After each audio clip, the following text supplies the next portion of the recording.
En 1998 se creó una nueva empresa. Su misión iba a ser organizar la información del mundo y hacerla accesible y útil para todos. Se calculó que tardaría unos 300 años en alcanzar esa meta.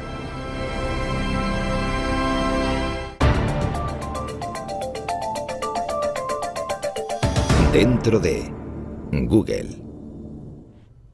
Las empresas de éxito empiezan con metas ambiciosas.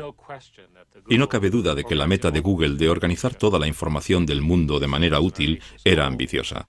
Y comenzamos con Internet. Pero nuestra visión va más allá de Internet. Nosotros lo vemos abarcando toda nuestra comunicación, la forma de pensar, porque hay mucha información. Google puede haber comenzado como un simple motor de búsqueda, pero hoy día con aplicaciones como Android, Chrome, Wave, Picasa, Google Apps, YouTube, Google Ocean y ahora su propio teléfono móvil se ha convertido en el corazón de Internet. Este tsunami tecnológico se vierte casi cada día desde los equipos de desarrollo de todo el mundo.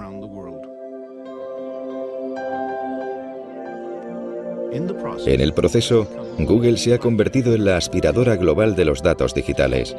Se calcula que maneja 20 petabytes de datos al día, el equivalente a 130.000 millones de fotos o 5.000 millones de canciones en un iPod. También gestiona más de 1.000 millones de búsquedas al día, y esas búsquedas dejan una huella digital de cada persona que visita el sitio. Una de las cosas interesantes de las búsquedas en Google es que realmente es una base de datos de intenciones. Es una increíble colección de lo que estás pensando en cada momento, basándose en lo que estás buscando, en lo que estás escribiendo en los emails. Y cualquier institución con acceso a este tipo de información puede tener poder sobre ti o tener un efecto negativo potencial sobre ti. ¿Sabes lo que puede ser esto? ¿Sabe alguien lo que es esto? Los fundadores de Google, Sergey Brin y Larry Page. En todo el mundo la gente entra en Google. Vale, bien. No me había dado cuenta de lo que era cuando lo he visto. Pero esto es lo que me ha ayudado. Esto es lo que gestionamos en la oficina, que va a tiempo real. Y cada uno de esos puntos son entre 20 y 30 búsquedas. Su meta definitiva es convertir a Google en una entidad omnisciente. Esta sesión es sobre el futuro. Así que voy a hablar un poco sobre el tema. Y para cumplir con la misión de crear el motor de búsqueda perfecto, hay que ser inteligente. De hecho, ese motor de búsqueda será inteligencia artificial. Eso es en lo que estamos trabajando. Es algo irónico que usen una imagen del ordenador rebelde HAL de la película 2001, Una Odisea en el espacio, para promocionar un mensaje tan benevolente. En parte queremos hacer del mundo un lugar mejor. If I ruled the world, every day would be the first day of spring. En solo 10 años, Google se ha convertido en una de las mayores y más atípicas empresas de Silicon Valley. En ese tiempo ha cultivado la imagen de ser una presencia masiva pero benigna, si bien esa percepción pública está cambiando. Cuando Google comenzó a escanear y digitalizar millones de libros, diversos autores y editores, en lugar de alegrarse, iniciaron una serie de demandas por la violación de derechos de autor. Poco después de que se lanzara Google Noticias, Google se convirtió en el objetivo de una condena por parte de los medios impresos, que lo acusaron de eliminar sus ingresos publicitarios y de ser responsable del desplome de los ingresos editoriales. O con la página YouTube, propiedad de Google, la industria de la música y la televisión vio un competidor muy peligroso que minaba sus métodos tradicionales para hacer dinero. Y cuando Google comenzó a fotografiar las calles, los defensores de la privacidad pusieron el grito en el cielo. Sea cual sea la forma en que se expanda Google, siempre parece estar acompañado de caos y descontento. Y cuando la polémica surge, Google recurre al lema corporativo nacido de la aversión de uno de los primeros empleados de Google a la jerga corporativa. Yo venía de Intel y tenía la idea metida en la cabeza de que no quería trabajar en empresas grandes. Me interesaba algo un poco más provocativo, algo más interesante, algo que causara controversia. Y allí sentado en la reunión estaba intentando pensar en algo interesante y lo que me vino a la cabeza fue simplemente no seas malvado. Cuando llegué pensé que era una broma. Pensé que era una historia de marketing interno de la empresa y un día estaba sentado en la sala, nunca lo olvidaré, Estábamos hablando de publicidad y uno de los ingenieros, Ron, dio un puñetazo en la mesa y dijo, «Eso es ser malvado». Y de repente se hizo el silencio. Era como si todo el mundo hubiera saltado por la mesa y se hubiera escondido debajo. Y de repente centró la conversación en si este cambio en concreto era positivo o negativo para los clientes. Y acabamos no implantándolo por esa razón. No es un mal lema, pero está mal planteado, porque es cada vez más difícil decir que uno no es malvado al pensar en el alcance de distintas actividades en las que participan los proveedores de servicios. Ya no se trata solo de búsquedas. El motor de búsquedas Google nació en ese centro de innovación tecnológica que es el Departamento de Informática de la Universidad de Stanford. Larry Page y Sergey Brin se conocieron en la universidad en 1995. Tenían mucho en común. Sus padres eran profesores universitarios y sus madres científicas. Ambos nacieron en 1973. Ambos crecieron con ordenadores y amaban todo lo relacionado con ellos. Nuestro programa de doctorado es muy selectivo. No fue como si al presentarse el primer día yo dijera, «Oh, vaya, es la persona más inteligente que he visto en mi vida». Héctor García Molina era uno de los asesores de Sergey Brin. Trabajaba con él en problemas de extracción de datos. Lo que destacaba de Sergey era su edad. Cuando llegó como estudiante de doctorado tenía 19 años. Eso era lo primero que se te quedaba al verle, que era un chico muy joven, que sabía mucho y era muy inteligente. Sergey Brin, nacido en Rusia, era un prodigio de las matemáticas, amante de la natación y la gimnasia. Larry Page era el inventor que quería cambiar el mundo. En un momento dado, no sé muy bien cuándo, conectaron y empezaron a trabajar juntos en el motor de búsqueda. Crearon el primer motor con piezas de ordenador sueltas, algunas de ellas prestadas del departamento de la universidad. Tras agotar sus ahorros, se les ocurrieron ingeniosas soluciones para sus limitados presupuestos. Y entonces Larry descubrió que podían ahorrar dinero comprando los discos individuales sin las cajas y construyeron su propia máquina obteniendo más almacenamiento por el mismo dinero. Con una estructura hecha con bloques de juguete y la salsa de su algoritmo secreto, al que llamaron Backrap, elaboraron un revolucionario motor de búsqueda. Se veía enseguida que el orden de las páginas era mucho mejor que el que estaba ofreciendo Altavista. A mediados de los 90, Altavista, como casi todos los buscadores, solo buscaba texto, ordenando los resultados según la cantidad de veces que aparecía la palabra clave. El motor de búsqueda de Larry y Sergey era mucho más sofisticado, gracias a un algoritmo matemático que se fijaba en la cantidad de links de entrada y salida de las páginas web. Cuantos más links, mayor era el rango. La primera búsqueda que hice en Google fue tipo de cambio canadiense. Y me dio exactamente la información necesaria relacionada con ese concepto. Y odio usar esta expresión, pero me quedé de piedra por el hecho de que podía encontrar justo lo que quería rápidamente. Creo que se dieron cuenta de que trabajar en este proyecto en el contexto universitario no les daba el alcance y la escala que realmente necesitaban para que funcionara de verdad. Así que dijeron, dejemos de estudiar de momento, creemos la empresa, pongámosla en marcha y luego volvemos y terminamos la investigación. Larry y Sergey se preparaban para abandonar Stanford y crear su empresa que para entonces ya habían registrado como Google, un término matemático mal deletreado que equivale al número 1 elevado a 100. Mientras, seguían asistiendo a clases de informática. Y presentaron unos trabajos que habían hecho sobre el motor de búsqueda y, claro, dado mi interés, quise formar parte de ello. Google obtuvo su primer empleado, Craig Silverstein, otro estudiante de doctorado. Al principio éramos 3, y parecía que eso iba a ser así por mucho tiempo. Nos preocupaba mucho el ambiente. Hubo algunos candidatos que no contratamos, aunque parecían bien preparados técnicamente, porque no nos parecía que encajara su personalidad para trabajar con nosotros. Los 3 estudiantes de Stanford abrieron su cuartel general en un garaje siguiendo el tópico de Silicon Valley. La empresa empezaba a expandirse. Yo entré en enero de 1999, pocos meses después de que se creara la empresa. Había otras 4 personas en la empresa, incluidos Larry y Sergey en ese momento, y alquilaban la mitad de la casa a alguien que todavía vivía allí, y que ahora es el vicepresidente de Google. Y los ordenadores, todo el mundo trabajaba en despachos, o dormitorios más bien, y el garaje estaba incluido. Y creo que ahí teníamos la impresora, y una mesa de ping-pong. Pero no toda la empresa estaba en el garaje. Claro que trabajábamos en el garaje. Yo me aseguré de que así fuera. Era un día al mes o quizá 2 días al mes. Pero yo me empeñaba en que de vez en cuando fuéramos al garaje y trabajáramos allí. Yo quería poder decirle a la gente en un futuro que habíamos empezado en un garaje. Así que quiero que conste que empezamos en un garaje.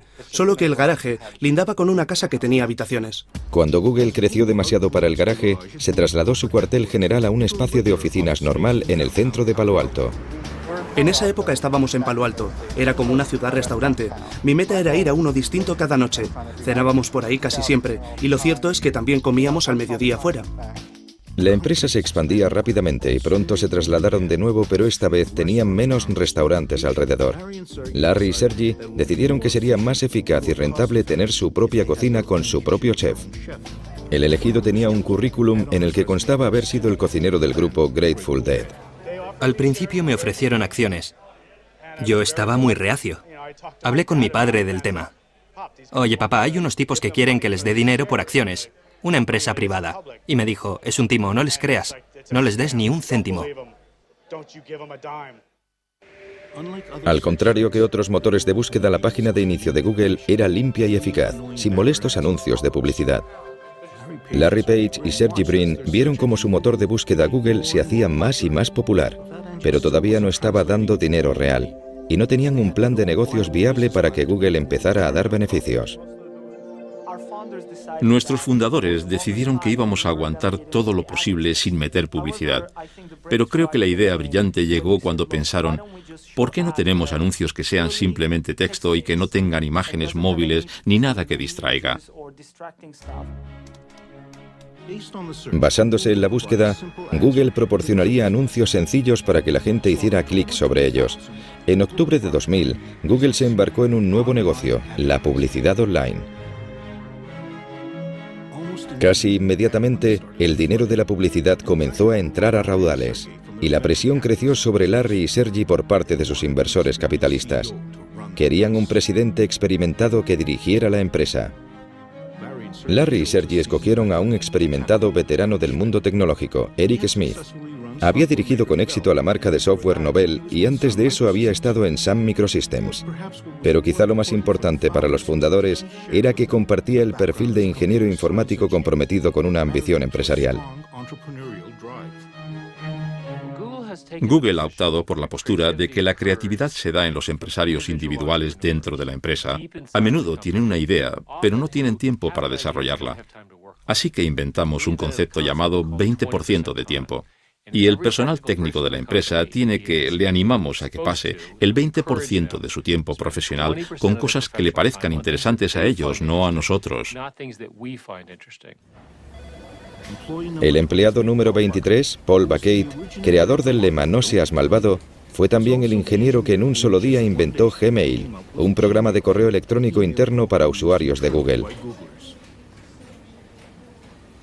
Había muchas objeciones para crear Gmail, pero una de las principales es que con el correo electrónico no se podía hacer dinero. Pero había una idea por ahí que decía que quizás podríamos hacer publicidad personalizada. Por ejemplo, si te llega un mail sobre un viaje para esquiar, te salgan anuncios sobre equipos de esquí o guantes o algo relacionado.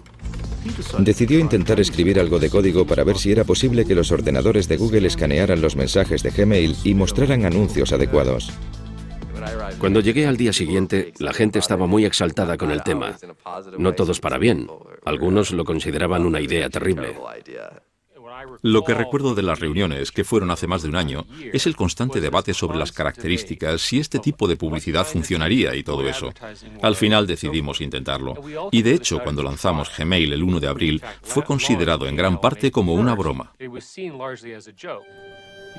La introducción de los anuncios personalizados de Gmail en 2004 demostraron no ser un añadido más a la creciente línea de negocios de Google. Google se había convertido en una máquina de hacer dinero con la publicidad. Cuando hablamos de publicidad, la oferta pública inicial de Google ha recibido más publicidad que cualquier otra en la historia. Cuando Google se preparaba para su oferta pública inicial de acciones, tuvo que revelar un secreto bien guardado, que tenía unos ingresos y beneficios muy considerables. Aquello cogió por sorpresa a los expertos en inversión y convirtió las acciones de Google en un bien muy preciado. Así, el 19 de agosto de 2004, el primer día de las acciones de Google en el mercado, se crearon cientos de millonarios. Aquellos primeros inversores y primeros empleados de Google habían dado con el lingote de oro. Para la gente que se mete en una empresa por el dinero, la OPA es muy importante.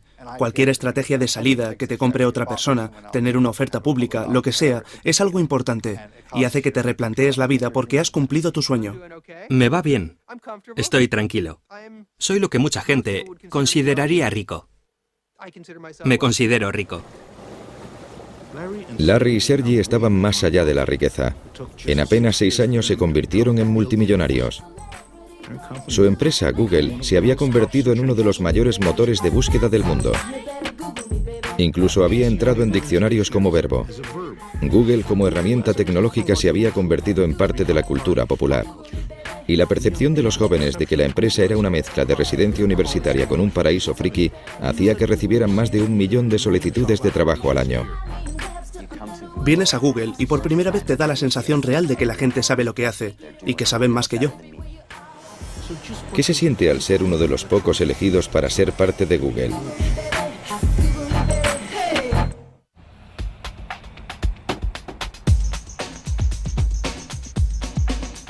El Googleplex, como llaman a las instalaciones de Google sus usuarios, está creado para hacerles sentir los mejores y los más inteligentes. Merecedores de comida gratis, un servicio subvencionado de masajista, lavandería gratuita y una barbería sobre ruedas. Creo que una de las mejores cosas de Larry y Sergey es que fueron muy inteligentes y muy brillantes, pero creo que de lo mejor que han hecho es asegurarse de estar rodeados de la gente más inteligente y brillante que pudieran encontrar. Google recibe más de 1 millón de solicitudes de empleo al año, pero para entrar a formar parte de los 20.000 empleados de la empresa hay que pasar por un interminable laberinto de pruebas y entrevistas. Regine Seth, otro licenciado en informática de Stanford, había trabajado en empresas de alta tecnología antes de intentarlo en Google. Creo que me hicieron alrededor de 10 y 15 entrevistas, y la última fue por fin con Larry.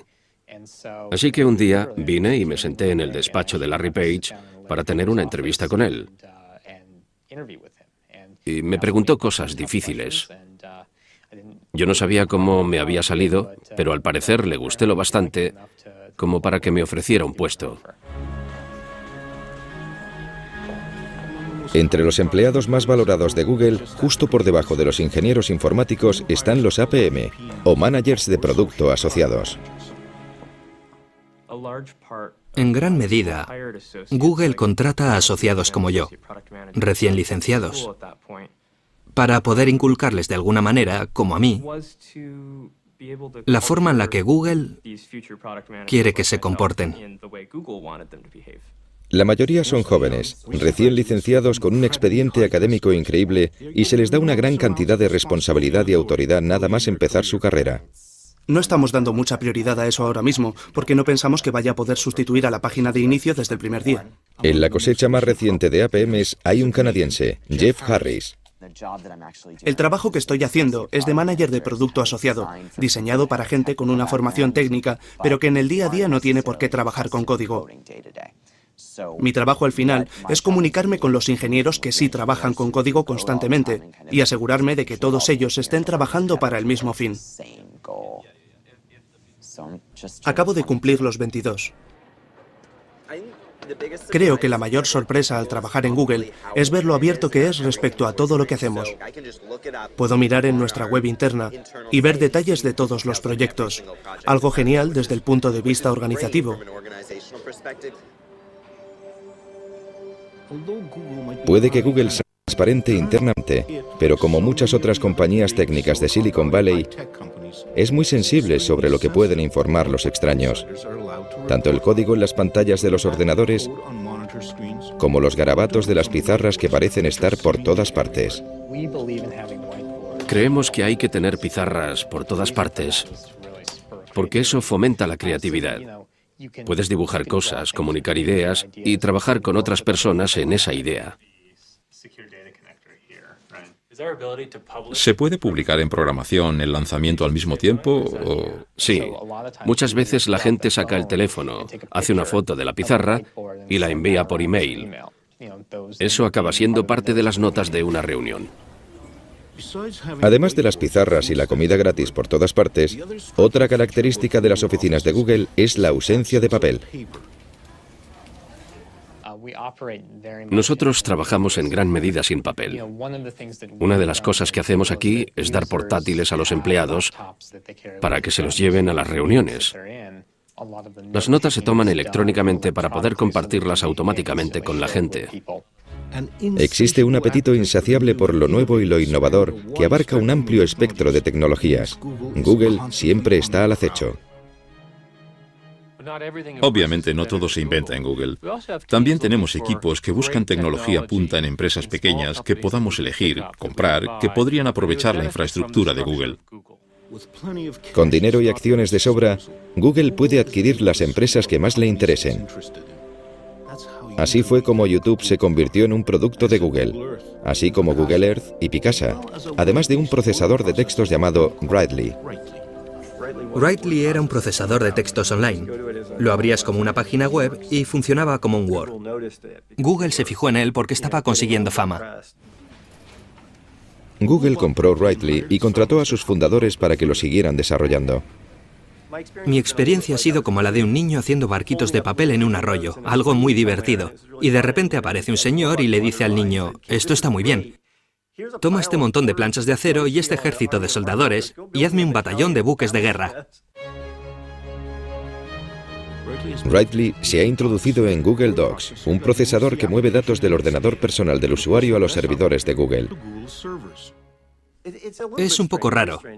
Es raro. Ahora soy un señor de 42 años con la barba canosa. No soy tan mayor, pero aquí hay un porcentaje del 90%, no sé. No sé lo que es. Aquí hay muchos ingenieros jóvenes. No es que me importe, para mí es interesante.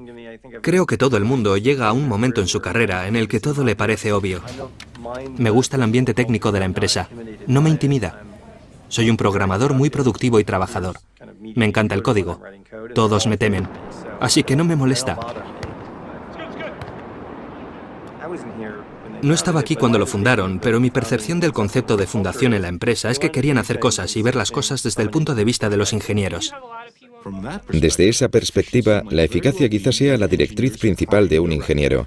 Hacer una nueva selección. Abres un documento de texto en Gmail y te da error. Casi todos los equipos hacen esto cada mañana. Hay una reunión general. Es muy breve, dura unos 10 minutos. No hablamos durante más de un minuto. El lápiz es la caracola del señor de las moscas, ¿te acuerdas? El que tenga lápiz tiene la palabra. Por eso son reuniones muy eficaces. Se tarda 5 minutos en contarle a todo el equipo lo que va a pasar en el día. Otra reunión en la que los miembros del equipo de Google Docs hablan de sus problemas es en el paseo semanal Writely. Creo que es importante hacer grandes cosas para cambiar el mundo. Creo que eso es lo que me gusta de Google. Queremos cambiar el mundo, queremos hacer grandes cosas. ¿Qué tiene de malo el algoritmo que tienes? El tipo estuvo editándolo 8 horas y el final y el principio están mal. Vale, no pasa nada. Tratas con decenas de millones de usuarios y grandes centros de datos y grandes máquinas. Es muy divertido. Para los aficionados a la informática, todo esto comenzó realmente en 1977 en un garaje de Silicon Valley, cuando dos ex estudiantes universitarios empezaron una empresa llamada Apple y lanzaron una revolución, la revolución del ordenador personal. El poder de este aparato se desató con todo su potencial en millones de hogares y oficinas de todo el mundo, cambiándolo todo. Pero ahora más que nunca, tras un cuarto de siglo en nuestras vidas, el ordenador personal ya no tiene ese atractivo original que tenía al principio. Google ha puesto sus miras en lanzar otra revolución, eliminar la necesidad de tener ordenador personal. Quiere almacenar todos los datos posibles en sus propios servidores. Una de las cosas que creo que no se aprecian desde el principio, incluido Stanford, y que se les daba genial, es minimizar costes al crear sistemas informáticos. Y han seguido teniendo esa habilidad de proporcionar una gran potencia informática a un coste relativamente bajo.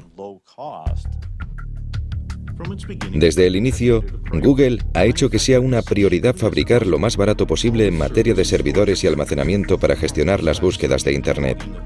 Y con el crecimiento de Internet, ha crecido la necesidad de más capacidad informática. Google crea grandes centros de datos. Usamos componentes de ordenadores personales y luego construimos sistemas especializados para poder gestionar la gran escala necesaria. La escala es vital para Google. No solo tiene acceso a una potencia casi ilimitada, sino que quizá lo más importante es que ha acumulado una ingente cantidad de datos, datos que se pueden utilizar para pruebas a escalas inusitadas para los nuevos ingenieros informáticos. Mi compañero y yo estábamos hablando de unas ideas y estábamos barajando algo que más tarde se convirtió en algo parecido a Google Bookmarks. Hicimos algunos cálculos y vimos que sería alrededor de 4 petabytes de datos aproximadamente. Tampoco es mucho. Y esa frase, 4 petabytes de datos tampoco es mucho, es algo que un mes antes de entrar a trabajar en Google me habría sorprendido mucho oír saliendo de mi boca.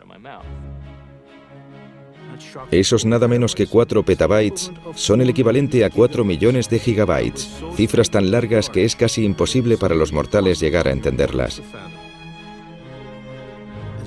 Como la memoria aumenta en capacidad y se reduce en precio, Google está pasando a algo llamado computación en nube. La idea de este concepto es coger toda la información y ponerla en un servidor donde los profesionales la gestionen. El problema es que hoy tenemos todo guardado en los ordenadores. Se nos cae, lo rompemos, lo borramos, es un desastre. ¿Por qué no poner todo lo importante en otro sitio, que esté seguro, que esté bajo control? Está disponible siempre que lo necesitas en todos tus dispositivos, donde quiera que estés. El traslado a este concepto está iniciando una revolución en nuestra forma de comunicarnos, de trabajar, de jugar e incluso de vivir. La gente se pregunta qué va a pasar con la información personal, con los registros bancarios, con la información sanitaria, lo que sea, pero yo no lo controlo. Está ahí en alguna parte. Tengo que confiar en que el que lo tiene no haga nada que yo no quisiera que hiciera. ¿Podría ser esta nueva jugada la manera clandestina de los gobiernos y las grandes empresas de acceder en secreto a nuestros datos personales?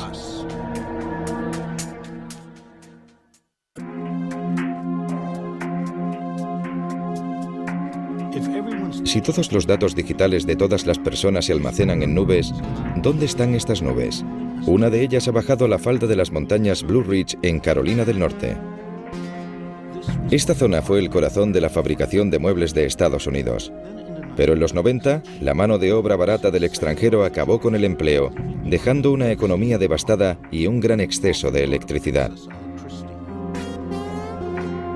Y resulta que los centros de datos informáticos son voraces consumidores de electricidad para poder alimentar a los servidores y enfriar las grandes cantidades de agua necesarias para la refrigeración. La ciudad de Lenoir tenía de sobra de ambas cosas, y a finales de 2005 Google llegó, pero llegó camuflado y en secreto. Desde la perspectiva de Google, al menos como yo lo veo, era que la carrera para construir estos centros de datos era tan intensa y la información, al menos para ellos, tan confidencial, que no querían que sus competidores se enteraran de lo que estaban haciendo. TJ Rohr es abogado y miembro del Consejo Municipal de Lenoir City. Él participó activamente en las negociaciones a puerta cerrada con Google. Nos daban datos que no podíamos contarle a nadie. Google tiene una actitud de o lo tomas o lo dejas. Estas son nuestras condiciones, si las quieres bien y si no, nada. Los desesperados funcionarios locales y estatales estaban ansiosos por llegar a un acuerdo que trajera a Google a este devastado condado. Le ofrecieron a Google una exención fiscal de 30 años en propiedades y equipo. En un periodo de 30 años, se calculaba que eran como $165 millones. De estos almacenes digitales que cuestan unos 600 millones de dólares cada uno, fluye un río de datos. Aquí están los correos electrónicos, las fotos, la música, los vídeos, los mapas y las búsquedas que han hecho de Google el gran recolector de información. Google no quiere divulgar cuántas granjas de servidores tiene por todo el mundo, pero se rumorea que hay alrededor de 30, todas conectadas digitalmente y firmemente plantadas en tierra. Pero eso podría cambiar. Google ha enviado la patente para crear centros de datos en alta mar. Alimentados con las últimas tecnologías en control de energía de olas, los servidores de Google estarían en barcazas. La expectativa es que los servidores marinos sean mucho más baratos de mantener, ya que desde luego no habría que pagar impuestos de propiedad inmobiliaria. Todavía queda por desarrollar el modelo, pero Google es una corporación a la que le gusta ir rápido en lo que respecta a la tecnología punta. No obstante, se tomaron su tiempo para abrir las oficinas en China. El crecimiento del uso de Internet en China es increíble. En 2009 los usuarios de Internet eran más numerosos que toda la población de Estados Unidos.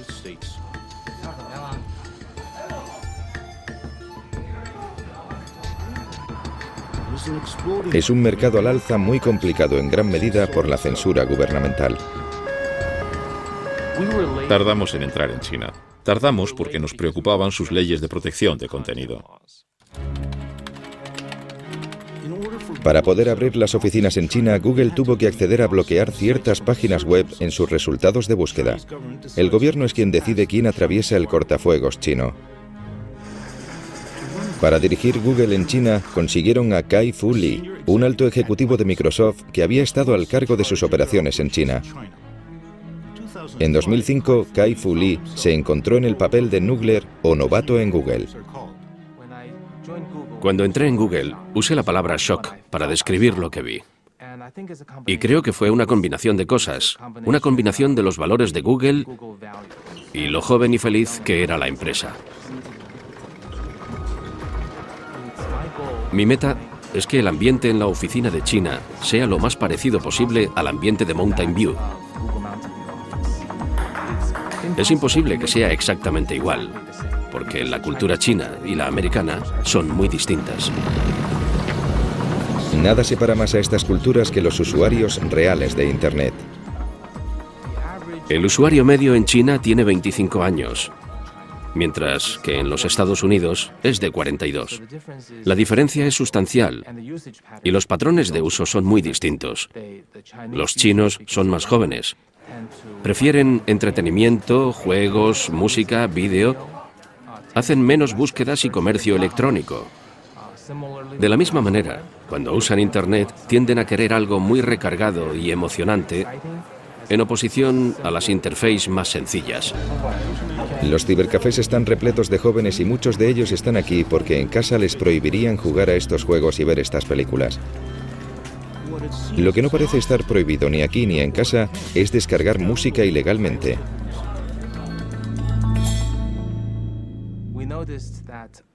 Nos hemos fijado en que la mayoría de los chinos en Internet descargan música pirata o sin licencia con otros motores de búsqueda.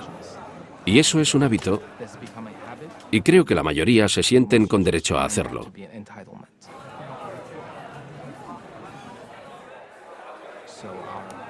Nuestros esfuerzos por crear un pago por descarga o un servicio de suscripción acabaron con una conclusión clara: no íbamos a conseguirlo. Un ingeniero de Google y un manager de producto usaron su 20% de tiempo para crear Google Music, para descargar música gratuitamente con el apoyo de la mayoría de las discográficas.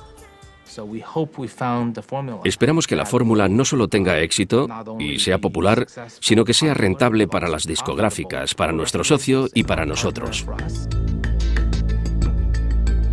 Mientras el gobierno chino parece tolerar la piratería musical, muestra menos paciencia con Google, acusando recientemente al buscador de difundir pornografía.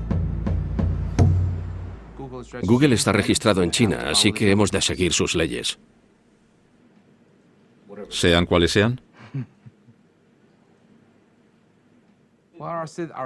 Nuestros empleados son ciudadanos chinos. Ellos tienen que seguir la ley china donde quiera que trabajen.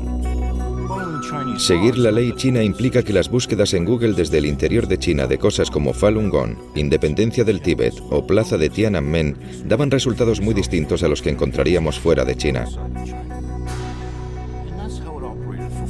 Y así operó durante 4 años hasta que en enero de 2010, Google anunció que dejaría de censurar sus resultados de búsqueda tras un gran ciberataque originado en China contra la propiedad intelectual de Google y las cuentas de Gmail de diversos activistas de derechos humanos.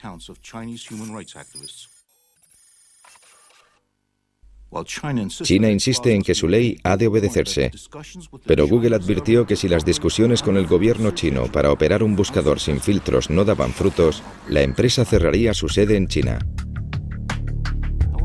No obstante, no hubo negociaciones con el gobierno estadounidense cuando poco después de los atentados del 11S en 2001, aprobó una ley por la que se concedía más autoridad de vigilancia, permitiendo un acceso sin precedentes a la presencia digital de la gente.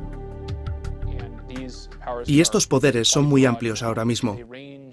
Van desde obtener el acceso a los informes crediticios sobre personas hasta acceder a sus datos de comunicación. A más en general, poder enviar una carta a cualquier poseedor de datos y exigirle que revele toda la información sobre determinada persona sin comunicárselo a ella, sin decírselo a nadie. Esa es la idea de la Carta de Seguridad Nacional. En el Centro de Privacidad de Datos Electrónicos en Washington, el director Mark Rottenberg se muestra preocupado por la nueva información digital migrando a granjas de servidores en nube. No digo que el gobierno no deba tener acceso a esa información en las circunstancias adecuadas. De hecho, en algunos casos es vital perseguir el crimen y favorecer las investigaciones. Pero necesitamos perspectiva, responsabilidad, transparencia. Y el problema con la computación en nube es que va a ser mucho más fácil para el gobierno realizar este tipo de espionaje sin que la gente sepa que sus datos personales, sus registros, están siendo investigados. He pedido a gente de Google que informara de cuántas citaciones y órdenes de registro les llegan al mes. No hay que decir nada más. No hay que decir de quién o para qué, solo un número. ¿Cuántas reciben? Pero no les gustó la sugerencia, la rechazaron inmediatamente. Mientras el gigante Google sigue digitalizándolo todo a su camino, acumula nuevos adeptos. La ciudad de Washington ha optado por desvincularse de Microsoft y se ha pasado a las aplicaciones de Google. Su oferta de una vida más barata, segura y colaborativa en su nube demostró ser demasiado jugosa como para rechazarla. El factor de la confianza es vital para toda la marca. Si Google quebrantara la confianza de alguien, la prensa nos destrozaría y de repente la gente retendría su información, dejarían de buscar, nuestros ingresos bajarían, sería terrible, terrible para la empresa y terrible para ellos. Por eso nos lo tomamos muy en serio. Hay gente que no confía en este altruismo inocente, de que realmente creamos productos que mejoran a los usuarios. Ven intenciones ocultas, de que intentamos controlar el mundo, cosas así. Pero ¿qué puedo decir? Procedemos de entornos académicos, no pensamos de esa manera. Pero Google también tiene que preocuparse de un grupo de principiantes dispuestos a cambiar el mundo de las búsquedas. Descartando el modelo original de Google de un buscador de datos, se están acercando a la misma idea desde otro ángulo. Quieren controlar el poder de lo que se conoce como la sabiduría de los amigos. Creo que este es el sitio que va a definir los próximos años lo que Internet y el mundo van a ser. ¿Por qué entonces algunos de los grandes representantes de la búsqueda social son extrabajadores de Google listos a retar a su ex empresa?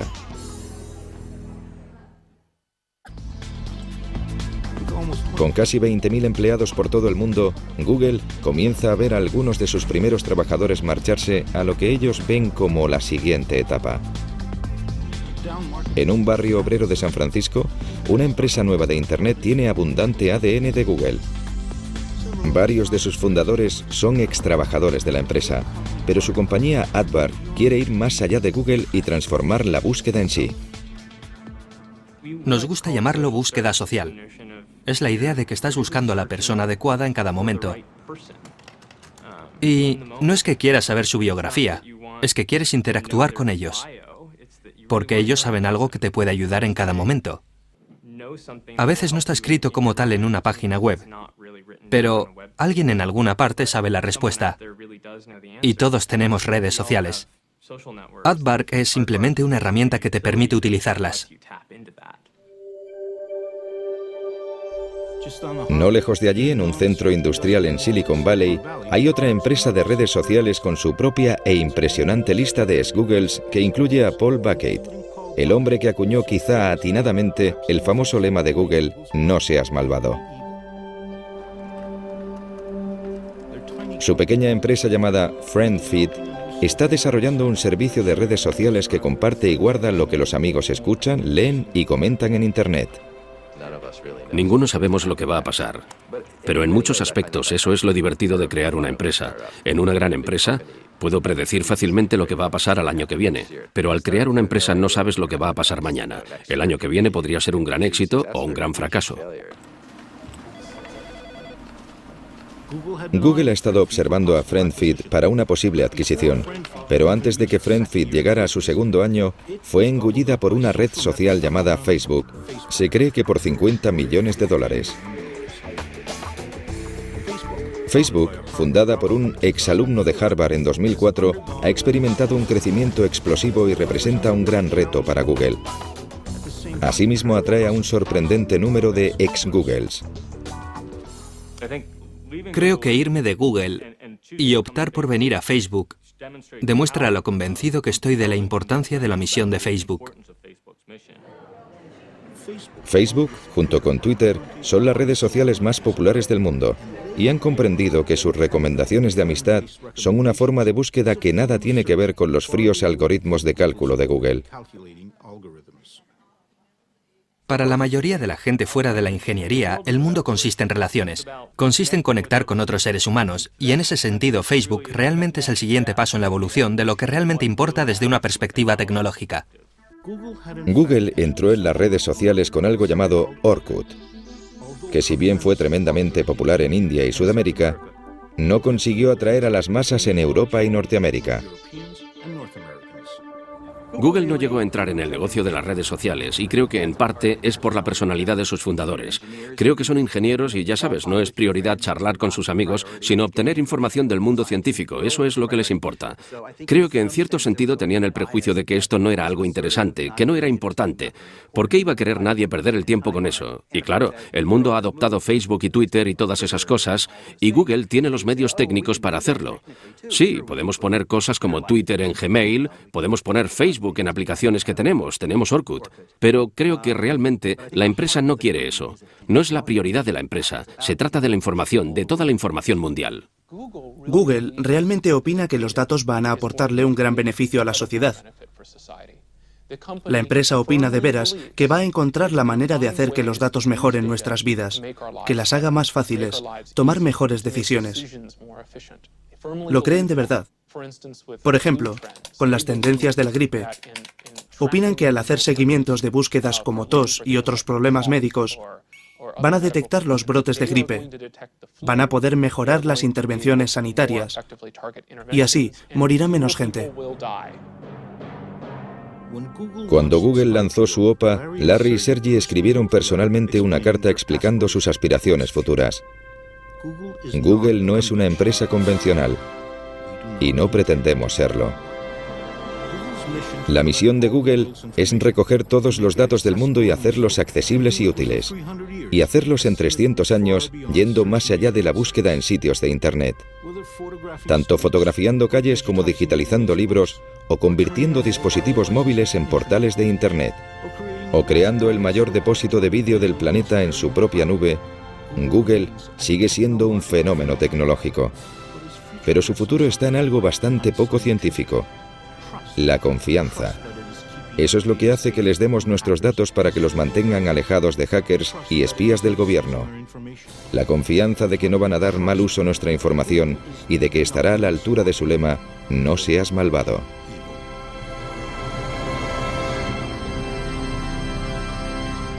En febrero de 2010, la empresa de red social Aardvark fue adquirida por Google por $50 millones. If I ruled the world, there'd be happiness trust that no man could end. Búsqueda tras un gran ciberataque originado en China contra la propiedad intelectual de Google y las cuentas de Gmail de diversos activistas de derechos humanos.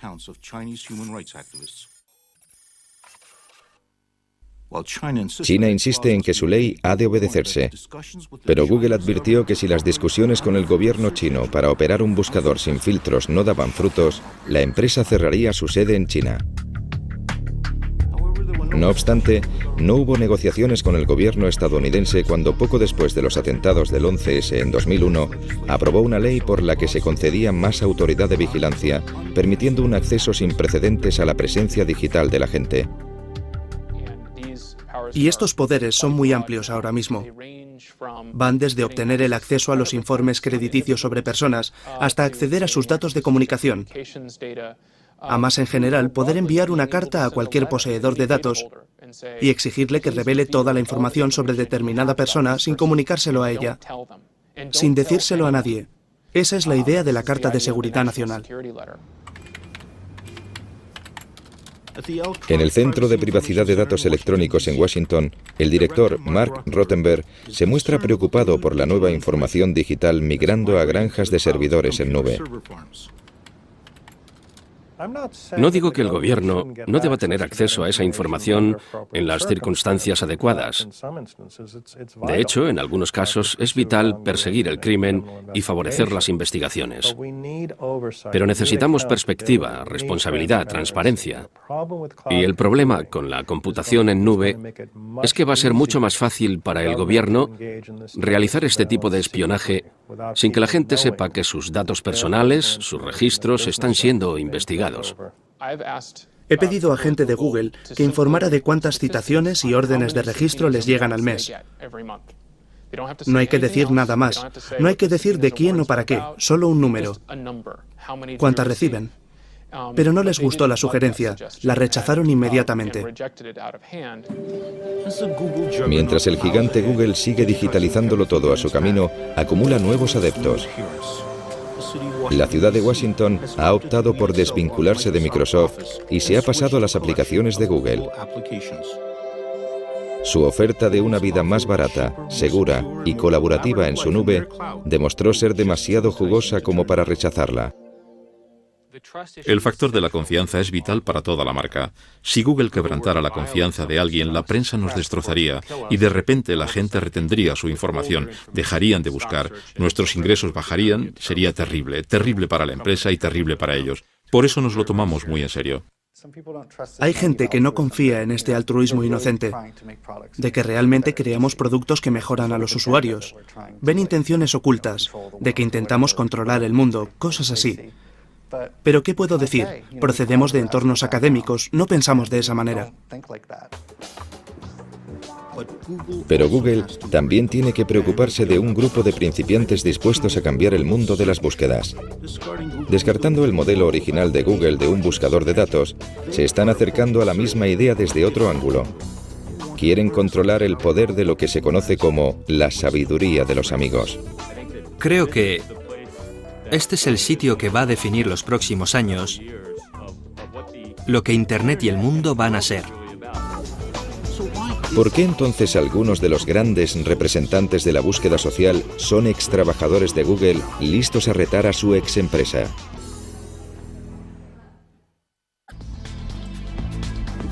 Con casi 20.000 empleados por todo el mundo, Google comienza a ver a algunos de sus primeros trabajadores marcharse a lo que ellos ven como la siguiente etapa.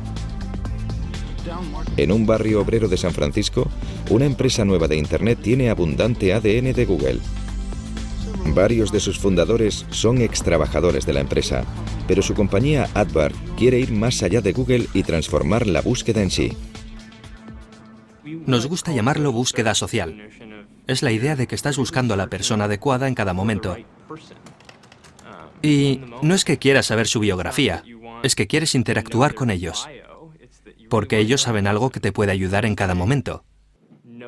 A veces no está escrito como tal en una página web, pero alguien en alguna parte sabe la respuesta.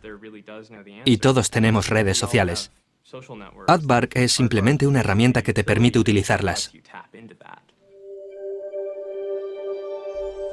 No lejos de allí, en un centro industrial en Silicon Valley, hay otra empresa de redes sociales con su propia e impresionante lista de ex-Googles que incluye a Paul Bucket, el hombre que acuñó quizá atinadamente el famoso lema de Google, "No seas malvado".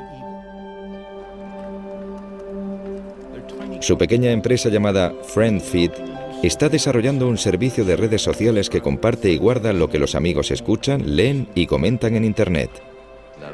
Ninguno sabemos lo que va a pasar, pero en muchos aspectos eso es lo divertido de crear una empresa. En una gran empresa puedo predecir fácilmente lo que va a pasar al año que viene, pero al crear una empresa no sabes lo que va a pasar mañana. El año que viene podría ser un gran éxito o un gran fracaso. Google ha estado observando a FriendFeed para una posible adquisición, pero antes de que FriendFeed llegara a su segundo año, fue engullida por una red social llamada Facebook. Se cree que por $50 millones. Facebook, fundada por un exalumno de Harvard en 2004, ha experimentado un crecimiento explosivo y representa un gran reto para Google. Asimismo, atrae a un sorprendente número de ex-Googles. Creo que irme de Google y optar por venir a Facebook demuestra lo convencido que estoy de la importancia de la misión de Facebook. Facebook, junto con Twitter, son las redes sociales más populares del mundo y han comprendido que sus recomendaciones de amistad son una forma de búsqueda que nada tiene que ver con los fríos algoritmos de cálculo de Google. Para la mayoría de la gente fuera de la ingeniería, el mundo consiste en relaciones. Consiste en conectar con otros seres humanos, y en ese sentido Facebook realmente es el siguiente paso en la evolución de lo que realmente importa desde una perspectiva tecnológica. Google entró en las redes sociales con algo llamado Orkut, que si bien fue tremendamente popular en India y Sudamérica, no consiguió atraer a las masas en Europa y Norteamérica. Google no llegó a entrar en el negocio de las redes sociales y creo que en parte es por la personalidad de sus fundadores. Creo que son ingenieros y ya sabes, no es prioridad charlar con sus amigos, sino obtener información del mundo científico. Eso es lo que les importa. Creo que en cierto sentido tenían el prejuicio de que esto no era algo interesante, que no era importante. ¿Por qué iba a querer nadie perder el tiempo con eso? Y claro, el mundo ha adoptado Facebook y Twitter y todas esas cosas, y Google tiene los medios técnicos para hacerlo. Sí, podemos poner cosas como Twitter en Gmail, podemos poner Facebook en aplicaciones que tenemos Orkut, pero creo que realmente la empresa no quiere eso. No es la prioridad de la empresa, se trata de la información, de toda la información mundial. Google realmente opina que los datos van a aportarle un gran beneficio a la sociedad. La empresa opina de veras que va a encontrar la manera de hacer que los datos mejoren nuestras vidas, que las haga más fáciles, tomar mejores decisiones. Lo creen de verdad. Por ejemplo, con las tendencias de la gripe, opinan que al hacer seguimientos de búsquedas como tos y otros problemas médicos, van a detectar los brotes de gripe, van a poder mejorar las intervenciones sanitarias y así morirá menos gente. Cuando Google lanzó su OPA, Larry y Sergey escribieron personalmente una carta explicando sus aspiraciones futuras. Google no es una empresa convencional y no pretendemos serlo. La misión de Google es recoger todos los datos del mundo y hacerlos accesibles y útiles, y hacerlos en 300 años yendo más allá de la búsqueda en sitios de Internet, tanto fotografiando calles como digitalizando libros o convirtiendo dispositivos móviles en portales de Internet, o creando el mayor depósito de vídeo del planeta en su propia nube. Google sigue siendo un fenómeno tecnológico, pero su futuro está en algo bastante poco científico: la confianza. Eso es lo que hace que les demos nuestros datos para que los mantengan alejados de hackers y espías del gobierno. La confianza de que no van a dar mal uso a nuestra información y de que estará a la altura de su lema, "No seas malvado".